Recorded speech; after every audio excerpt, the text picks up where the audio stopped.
This is Pete Moore on Halo Talks NYC. I have the pleasure of bringing 13-year successful entrepreneur and a guy with an amazing haircut for radio. No, for actually, we could do this on video as well. So Noam Tamir, good to see you again, and welcome to your first Halo Talks.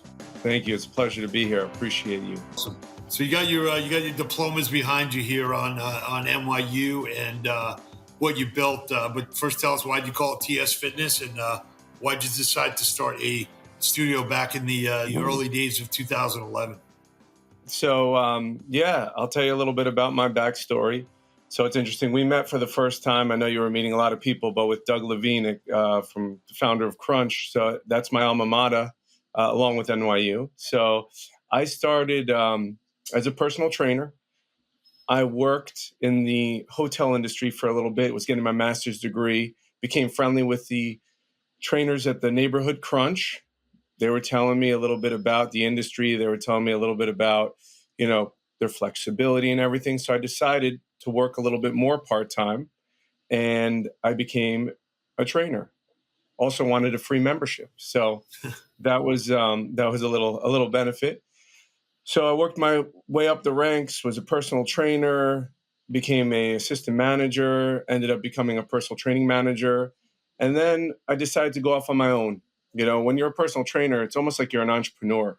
Mm-hmm. So you're running your own business. So I said, okay, let me do this on my own. I got a good, Rolodex of clients. So let me give it a shot. I was renting space from a local gym.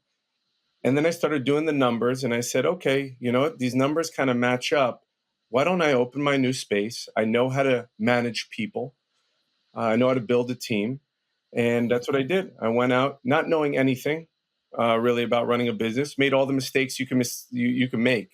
Wrong contractor, wrong hires, paying people too much. So, again, I learned from my mistakes. I think it's one of the best ways to learn. A lot of people hesitate. They're afraid to make mistakes. So that was in 2011, opened up TS Fitness. Started off with a lot of just private one-on-one training, and then slowly migrated to small group training. And that has really been the recipe for success for our fitness studio, is doing the small group personalized training. Let me ask you a question, going back to these, mistakes. And those are, I use all those. I've been watching some stoicism related videos. So like every mistake or every experience creates an opportunity for something else. So if you said, okay, if I would have made 100 mistakes, let's say, but I only made 50, or how many less mistakes did you make because you basically went in there and you learned how the Crunch personal training model worked? And the reason why I'm asking you this is because some entrepreneurs come into us, and I think they're too early to become an entrepreneur. It's spend some years kind of learning or diagnosing how somebody else runs their playbook and their business model. Like you kind of said, hey, look, I did the math on this. I've got a Rolodex. For the people that don't know what a Rolodex is, it used to be where you put your business cards and you flipped them, and you actually had 1,000 people's business cards alphabetically. Now that's obviously your Gmail contact list or your MailChimp list or what have you. So talk about how important it was to learn on somebody else's dime effectively and working for them, and then what you kind of took from there and kind of pieced together as your own, unique playbook, if you will. Well, like you said, the numbers are super important, and those are things that I'm still learning more and more about as the business expands. I think that's really important. You got to know your numbers. If you don't know your numbers, you're destined to, I don't like to say fail. I always say I either learn or I win. There's no failure here. Yeah. But yes, if somebody, doesn't have the success that they would like to, a lot of it has to do with the numbers. The other thing is learning how to lead, learning how to manage people. And that's something that Crunch helped me do, was learning how to create that team, create that culture, which is really important. Because if you're just doing something on your own and you're an entrepreneur and you're trying to run a brick and mortar business like a fitness business, you are going to burn yourself out trying to do everything. And, coaching people, teaching them, having some systems in place, philosophies in place, I think is really important. We used to do a lot of staff development at Crunch. So I think that that's really important. Making sure that you're creating a growth opportunity for your team, for your employees, I think is very, very important. When you say look at the numbers, what are some of the things that you track on a daily, weekly, monthly basis that because you focus on the numbers? And the reason why I ask is that there's some groups that we work with and they say only my numbers like right now, we're on, won't launch until January, February, but right now we're November 18th. There are some of my clients will tell you how they're tracking as of October 31. There are some groups that might not know their results, only since like the end of September. And there's some groups that might say, look, I know what I'm doing every single day. And that's how I can't manage the business unless I can measure it. So a long-winded way of asking you, like, what are some of the things that are important to your business that you can look at or that you get delivered to you daily that gives you like a pulse? Are we talking about now, or are we talking about Now. in the past? Like, Say now. like when I first started, I really was just looking at my income versus my expenses. I really wasn't looking at like how many leads I had, what my conversion rates were, anything like that. But now we do something called a scorecard, and that's something that I've learned through a couple of the mastermind groups that I'm part of. Which ones are you part of? So I'm part of right now Business of Strength, which is run by two incredible guys, Joe Riggio and Dan Goodman. They've been really helping me, mentoring me. I was in a previous one that they were part of. We were in like a exclusive section of that mastermind. Is a lot larger, and they were two of the people that really stood out to me. And they have their own mastermind within that. Aside from that, it's not, they don't compete with one another. But yeah, they've been instrumental in my success. So what's on the scorecard? On the scorecard is our revenue, our expenses, the number of members we have, what our attrition rate is, the number of leads we have, the conversions, the conversions that we have, and that's pretty much it. But we're tracking that daily. And you're in the location daily, correct? I'm in the location daily, yes. And how many members? And I'm asking some questions. I think I already know the answer. But out of the number of members that you have, how many of those members do you know their name? I know 95% of them. Okay. Yeah. Sometimes I feel like there are boutiques out there that I've been to. Let's say, for example, without naming names, Soul Cycle. No, we're just named them. Sorry about that. Right. I go in there 4 or 5 times a week back before COVID when I lived in New York. And I'd say like maybe 50% of the staff knew my name or my nickname that I had on my bike, but they didn't really know anything about me besides my classes, a couple of like, jokes here and there or, what my shoe size was. What kind of information are you getting or are you trying to get out of your members to like understand like what their trigger points are? Or what maybe might make it hard for them to break up with me? So a big part of it is the team that I have. So I don't have as much contact over the last year with the members. I'm on a second floor. My office is separate from the gym floor. So quite often I'm in here creating content, marketing, sales, development, system development, business development.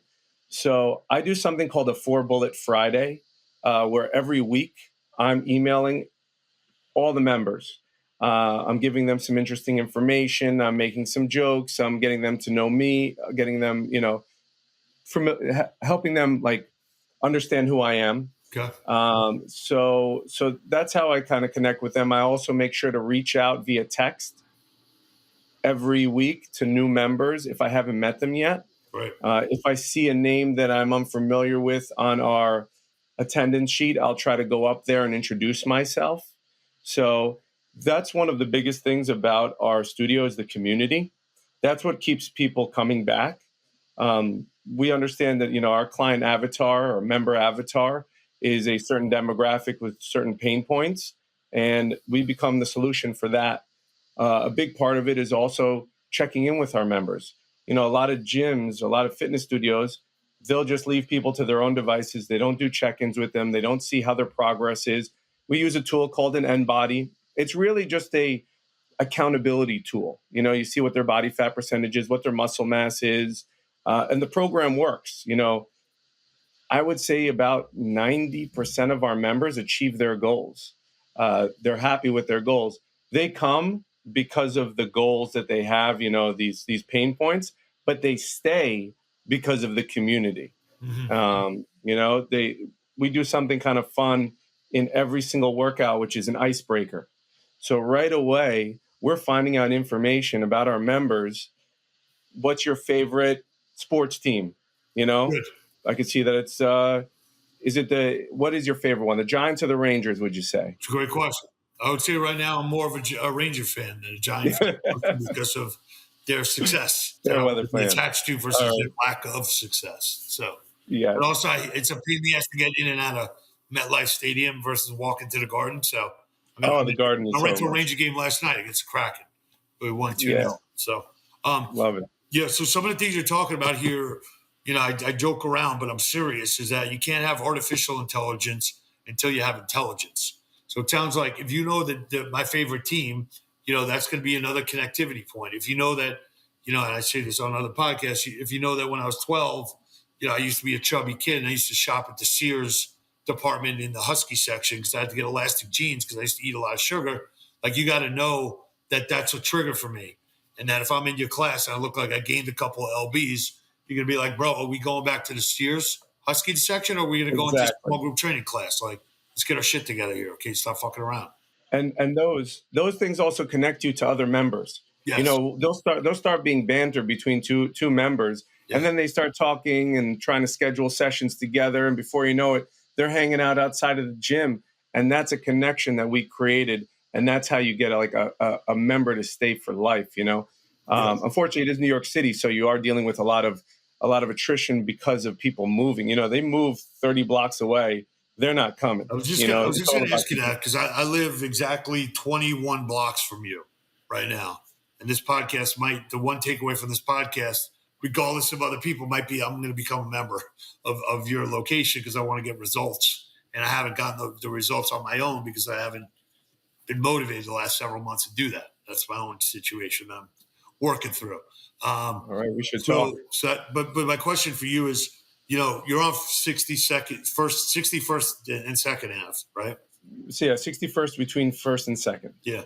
So my question for you is, and for you to help other people understand how you do your marketing, is your marketing a 5-block radius? Is it a 10-block radius? Is it, hey, people are actually commuting here from 1 mile, 1 mile, 20 blocks. 20 blocks is where we do our Google ads, our Facebook ads. That's, and then obviously we get, referrals. So those are the warmest leads you can get. And those people can travel a little bit more for us. Yeah. But for the most part, we've really dialed in our marketing to be, 99% of our members are within work or live within 1 mile. Got it. And then from a standpoint of what you prescribe to people, and the reason why I'm asking you this is because there's a lot of different things that people can and would like to do. Whether it's, hey, I like to go cycling. Maybe that's not something I want to do 3 or 4 days a week as like my core workout anymore because I'm not getting the physical results in the mirror that I'm looking for by cycling. So I need to do more strength training.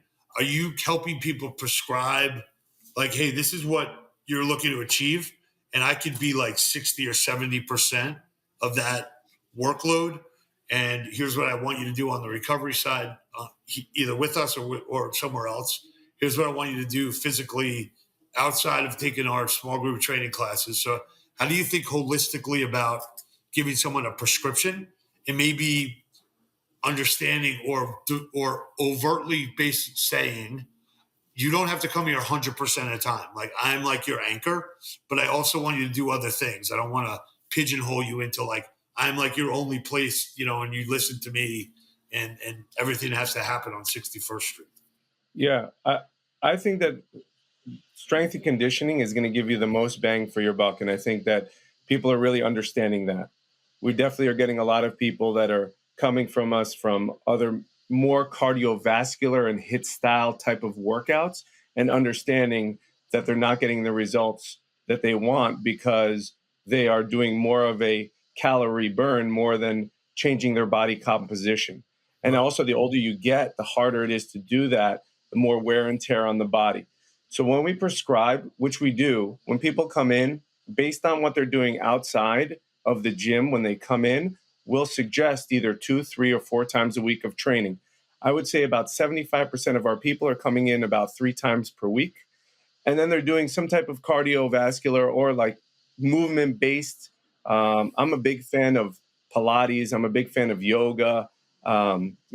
Doing some we call zone 2 training where you're getting your heart rate up, not super high, but you're in a place where it's great for your VO2 max, which is a term that's really been starting to get used a lot more for longevity. So we're definitely trying to preach to them to get at least 5 days of movement in per week. 3 days of strength training, then 2 days of something that's going to definitely elevate your heart rate at a moderate level. Gotcha. And obviously, nutrition is really, really important. My wife is a nutrition coach. I'm a nutrition coach as well. Twice a year, we run nutrition challenges, and we probably get about like a 40% participation rate out of our members. Wow. And they really learn habits. It's really more of a habit-based type of program than this is what you need to eat and this is the time you need to eat it. So along with that, I'm okay with saying to people that when it comes to weight loss, when it comes to overall health, to be honest, nutrition is 70-75% of it. Sure. I wish it was more exercise, but it's just not. Yeah. As you look at yourself as an entrepreneur, and you've had one location since 2011. A number of entrepreneurs might say, "Hey, I want to have a second location. I want to have a third location. I want to have a 10th location." At the same time, that within a 20-block radius of 61st Street, there's like over 1 million people that live there. That it's like, hey, if I go open up like one, I got to clone myself, which is impossible. Two, the goals I have and the profitability that I could generate from a new location, I might be able to actually do within the 4 walls of my current location. Or I can remotely put someone into, the field without having to sign another lease. So how do you think about in this kind of new normal of I want to go to where the members are, or I want to basically have like my headquarters and I'm not like diluting my headquarters. And I don't care if I say to you, I'm going to pretend I'm you for a second. Hey man, I got one location for 13 years. And someone's like, oh, you only have one location for 13 years. Like, yeah, that's like the point. Like I got one office for Integrity Square. I don't have 5 offices, but I accomplish everything out of one office. So how do you think about the psychology of growth and like the requirement or the necessity to have another location, or be like, hey man, I'm good. Like I don't need to be like commuting between 61st and 2nd and 61st and 10th. So that's a great question because I've had this tug of war for the last, I would say, 2 years. Sure. Our facility operates at a very high efficiency.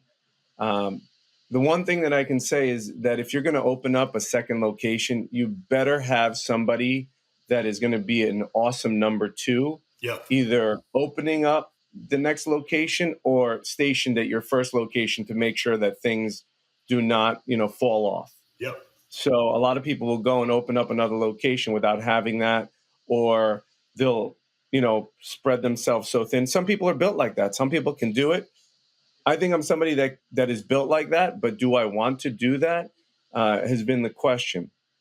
Now, I do have a great number 2 right now who is developed really well, and I have really kind of more led him than managed him over the last year.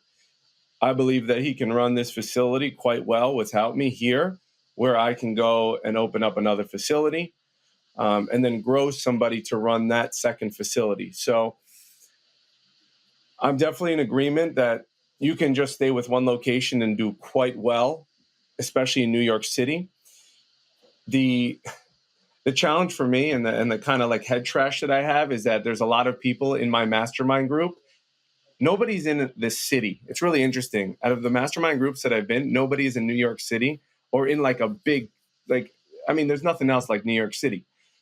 in this country that is A, so competitive, but B, has so much wealth Right. in such a small area.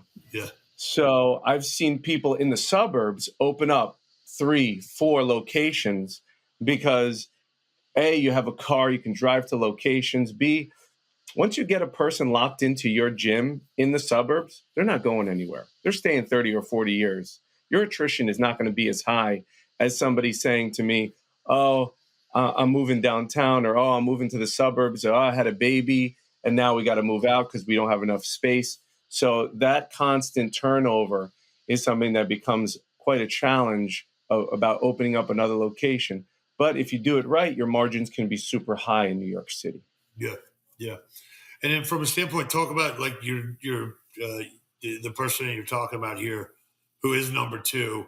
How do you manage? Here's your level of responsibility, and here's the growth that we can have just where we are. So you retain, some of the best people. I mean, clear expectations is really important. Yep. Having a very good description of responsibilities, roles. One thing that I do to prioritize my day is I'll write out like the 5 biggest things that I need to get done. And that's something that, again, I also translate to my team. I share that with my team, constant pursuit of growth with my team. So that helps them, get locked into their job here. This year was the first time I put people on salary. So that type of security, people crave security. They want security. They want to know that you value them. And a big part of that is showing them that there's a path to growth. So that's how I kind of lock in my number two. I recently also hired a full-time sales manager.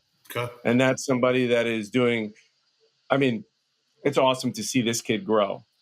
He's my number 3, and he is just really rocking. And that was done through constant role play, constant growth, reading of books, seminars. People also crave growth. So seeing those are things that human beings want. And if they don't, those aren't the right people for you. Right. Right. Awesome. So, in closing here, what are you most excited about in 2025? Is it, the fact that people are getting on Ozempic and Wegovy and then coming in and like you kind of fast track them to better health? Are you seeing that people are, want to get out of their house and want to make change and maybe are more motivated than they were before? Or is there some other like tea leave that you've picked up that might be, an aha moment for you or for us, on where the future lies? Well, going back to location number 2, I mean, I'm ready. I'm excited to go explore that and get locked into that and start working on that and being able to positively impact more people. Yeah. Yes, it's about, revenue and profit, but the ability to create a whole new community is really, really, that's why I got into this business, to be honest, is that I just love community. I love the creating that strength. I say I'm not in the fitness industry, I'm in the strength industry. Yep. You're creating people stronger inside and out. So that's really what I'm most excited about. And listen, there's going to be, I'll tell you one thing. I tried to expand into a second floor and start trying to offer group fitness, like classes. Yeah. And I realized that that's not my service. I need to stay in my lane. Yep. My lane is small group strength and conditioning sessions, personalized stuff, more of a community, not people just dropping in and doing packages. Then I'm competing with the F45s. I'm competing with the Orange Theories. That's not what I want. I want to be in the avenue of between that group fitness classes and one-on-one training. There's a big, I think this is a big opportunity for a lot of people to get into is the small group, semi-private training. So that's really what I'm most excited about going into 2025. Awesome. All right, man. Well, look, I'm glad we were able to connect here. Thanks for coming to the event. Yeah. Congrats on your success and really understanding the business that you built. I think a lot of entrepreneurs should take a pause, get their scorecard set up, understand how the business works, and then you can start to scale and put a number two and a number three in place because you actually know what you're trying to get them to achieve and what constitutes a win. So if you don't have a copy of our book yet, we got to get one over to you because you'll love it. Called Time to Win. You'll have to personally drop it off so we can get you to experience what the small group training is. You're only 20 blocks away. I'm not intimidated by walking in there. I'll come in with a book. No problem. All right. Let's do it. We'd love to have you. All right, man. Well, congrats on what you built. Let's keep it going and wave the Halo flag for us. Oh, for sure. Thank you so much for having me. I really appreciate it. Awesome. Great work.